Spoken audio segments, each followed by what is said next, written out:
commencé dans la vidéo précédente, pour les variations de x, on a bien, quand on passe d'un nombre, donc de cette valeur de x à celle-ci, on fait plus 1.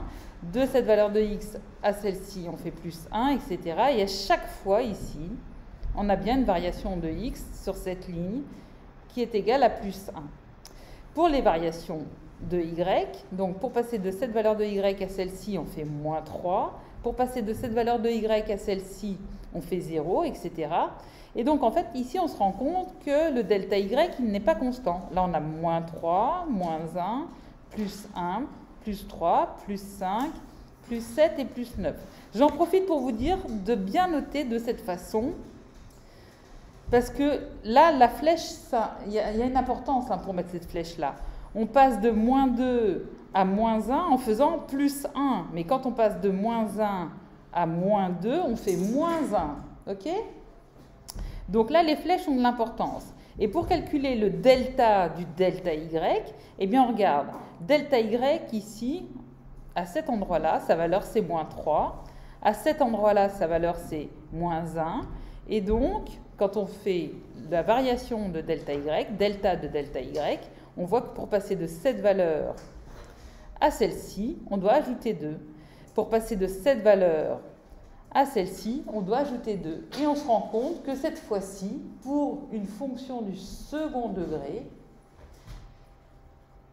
ce n'est pas le delta y sur delta x qui est constant, c'est le delta du delta y.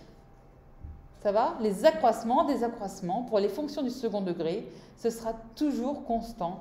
Vous pouvez vous amuser à le faire, c'est pas très drôle, mais prendre n'importe quelle expression du second degré, faire un tableau de genre, et en mettant par exemple ici, si vous mettez 7x au carré plus 3, eh bien vous allez vous rendre compte qu'en faisant ici un delta x qui est constant, et là, en calculant les delta y associés, eh bien vous aurez toujours un delta y qui est constant. C'est une particularité des fonctions du second degré.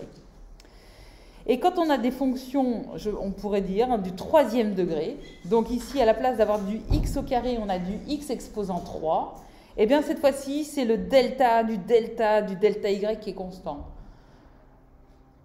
Vous n'êtes pas obligé de me croire, mais si vous ne me croyez pas, eh bien il faut faire des calculs. Mais je peux vous garantir que si vous faites vos calculs sans faire d'erreur, eh bien vous tomberez sur ce résultat. C'est pas passionnant et on ne vous demande pas de le faire, hein. Donc en fait, l'objectif de l'exercice 3, c'était de vous sensibiliser au fait que quand on a une fonction du second degré, une expression du second degré, et qu'on a un tableau où les delta x sont constants, on tombera sur un delta du delta y qui est constant.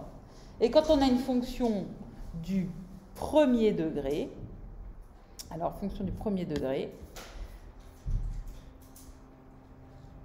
ici, eh bien, on peut avoir dans ce tableau un delta x qui n'est pas constant. On calcule le delta y associé. Eh bien, on aura toujours delta y sur delta x, si on a une expression du premier degré en x, qui sera constant. Donc, comment on peut connaître quand on a un tableau, comment on peut savoir si... quand on a un tableau, ça correspond à une fonction du premier degré ou à une fonction du second degré. Eh bien, en calculant delta y sur delta x, on verra qu'on a un résultat qui est constant. OK ?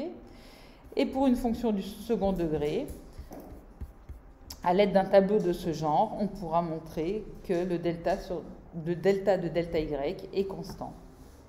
Voilà, c'est tout ce que je voulais vous dire là-dessus.